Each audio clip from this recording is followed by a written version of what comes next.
මේ වීඩියෝ එකෙන් ඔයා හොයන්න යන්නේ ඔයාගේ ජීවිතේ ඉතාම වටිනා පුද්ගලයාවයි. දැන් හිතලා බලන්න, ඔයාට අවුරුදු 5යි. ඒ පුංචි වයසේදී ඔයාගේ අම්මා, ඔයාගේ තාත්තා, ඔයාගේ අක්කා නංගි නැත්නම් ඉස්කෝලේ යනවා නම් යාළුවෝ, ටීචර්ස්ලා ඔක්කොම ඒ සියලු දෙනාගෙන්ම පින්තෝරුව දැන් හිතලා බලන්න. එයාලගේ ඉමේජ් ටික දැන් හිතලා බලන්න. ඒකෙන් 5 දෙනෙක්වත් විතරක් තියාගන්න ඔයාගේ මනසෙන්. අනිත් කට්ටිය අයින් කරන්න. අනිත් කට්ටිය වැදගත් නෙමේ කියලා නෙමේ. මේ 5 දෙනාම ඔයා අවුරුදු 5ේදී ඊටාම වැදගත් පුද්ගලයෝ විදියට පත්වලා ඇති. එයාලගේ පින්තූරුව දැන් ඔයාගේ හිතේ තියාගන්න. දැන් හිතන්න, ඔයාට අවුරුදු 10යි. මේ වයසේදී තව යාළුවෝ වැඩි වෙලා ඇති. තව නේයෝ වැඩි වෙලා ඇති. තව ඔයාට ගොඩාක් කට්ටිය ඔයත් එක්ක ආශ්‍රය කරලා ඇති. කමන්නේ. ඒකෙන් 4 දෙනෙක් පමණක් දැන් තියන්න. ඔයාගේ හිතේ දැන් පින්තූරුව, ඒ 4 දෙනාගේ පින්තූරුව පමණක් දැන් තියාගන්න. ඒ 4 දෙනා කවුද කියලා ඔයා විතරයි දන්නේ. ඒ 4 දෙනාගේ පළවෙනියා, දෙවෙනියා, තුන්වෙනියා, හතරවෙනියා කියලා තෝරන්න අවශ්‍ය නැහැ. 4 දෙනෙක් තියාගන්න හිතේ. එයාලගේ පින්තූරුව තියාගන්න හිතේ. දැන් ඔයාට වයස අවුරුදු 15යි නැත්නම් 20යි කියලා හිතන්න. අවුරුදු 15යි නැත්නම් 20යි. ඒ වයසේදී දැන් කරන්න දෙයක් නැහැ. ඔයාට ප්‍රිය හිතන්න පළවෙනි 3 දෙනාගේ පින්තූරුව පමණයි තියාගන්න ඕනේ ඔයාගේ හිතේ. අනිත් කට්ටිය වැදගත් නැහැ කියලා නෙමෙයි අදහස් වෙන්නේ. වැදගත් තමයි. නමුත් අයින් කරන්න ඕනේ. දැන් මේ 3 දෙනාම ඔයාට ඊටාම වටින පුද්ගලයෝ වෙනවා. ඔයාට අවුරුදු 15යි නැත්නම් 20 වෙනකොට ඔයාගේ හිතේ ඊටාම වටිනාකම දීපු ඒ පුද්ගලයන් 3 දෙනා දැන් හිතලා බලන්න. දැන් තව පොඩ්ඩකින් දැන් ඔයාට අවුරුදු 25යි. ඒත් වශයෙන්ම ඔයා පුංචි කෙනෙක් නා අවුරුදු 20යි නම් 20යි කියලාම හිතන්න. අවුලන්නේ. ඔයා පොඩ්ඩක් වැඩිමහල් කෙනෙක් නම් දැන් ඔයාගේ අවුරුදු 25ේදී දැන් කරන්න දෙයක් නැහැ. දෙන්නෙක් පමණයි ඔයා තියාගන්න ඕනේ ඔයාගේ හිතේ. ඒ පුද්ගලයන්ගේ අවුරුදු 5 ඉඳලා පටන් ගත්ත ඒ පුද්ගලයන්ගේ දැන් දෙන්නෙක් පමණයි ඉතුරු වෙන්නේ. එයා කවුද කියලා ඔයා විතරයි දන්නේ. ඔයාගේ මනසේ ඊටාම වටින පුද්ගලයෝ දෙන්නෙක්. ඒ දෙන්න තමයි.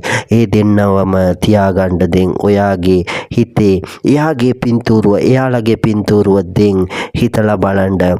ඔයාට අවුරුදු 20යි 25යි ඒ කාලේදී ඔයාට ඊටාම වටින පුද්ගලයන් දෙන්නගේ ඒ පින්තූරුව දැන් වර්තමාන තත්වයට එන්න. වර්තමාන තත්වයේ ඔයා ඕනම වයසක කෙනෙක් වෙන්න පුළුවන්. ඔයාට එත් වශයෙන්ම 25 වුණාටත් අවුලක් නැහැ. ඔයාට 20 වුණාටත් අවුලක් නැහැ. ඔයාට 30යි 35යි 40යි 45යි 50යි 60යි මොන වයස වුණාටත් අවුලක් නැහැ. වර්තමානයේදී දැන් කරන්න දෙයක් නැහැ. එකම එක පුද්ගලයෙක් තමයි ඉතුරු වෙන්න ඕනේ. ඉස්සර පියවරේදී අපි කිව්වා දෙන්නෙක් ඔයාගේ හිතේ තියාගන්න කියලා. ඒ දෙන්නගේ එක්කෙනෙක් දැන් ඔයා අයින් කරන්නම ඕනමයි. ඉතින් එයාව අයින් කරනවා කියලා කියන්නේ එයා වැදගත් නෙමේ කියලා නෙමේ අදහස්. එයාත් වැදගත් තමයි. එයාටත් වඩා සුපිරිම වැදගත් කෙනෙක් ඔයාගේ හිතේ ඉන්නවා කියලා හඳුනා ගන්න තමයි අපි එහෙම කියන්නේ.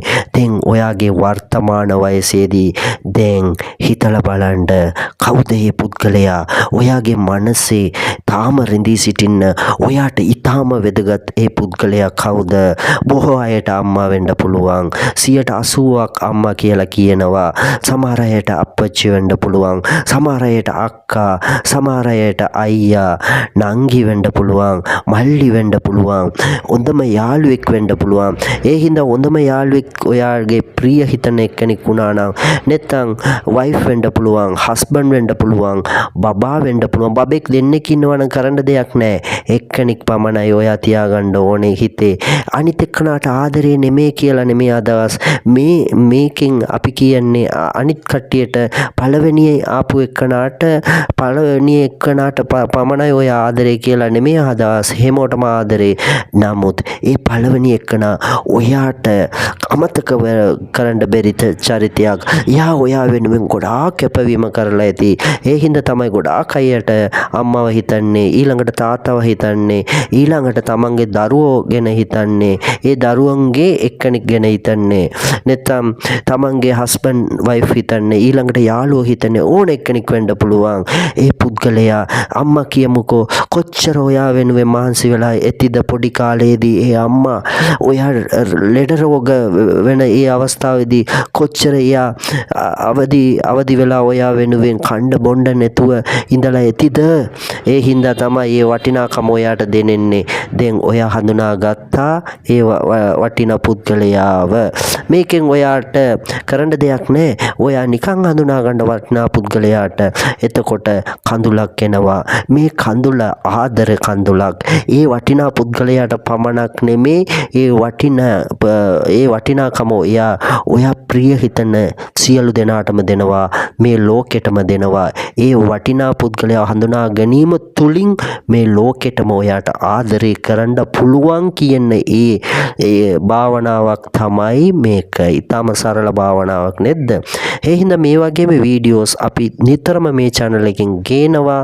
එම නිසා අපේ channel එකට subscribe කරන්න දායක වෙන්න. ඔබට බොහොම ස්තුතියි. ඊළඟ වීඩියෝ එකකින් හම්බ වෙමු.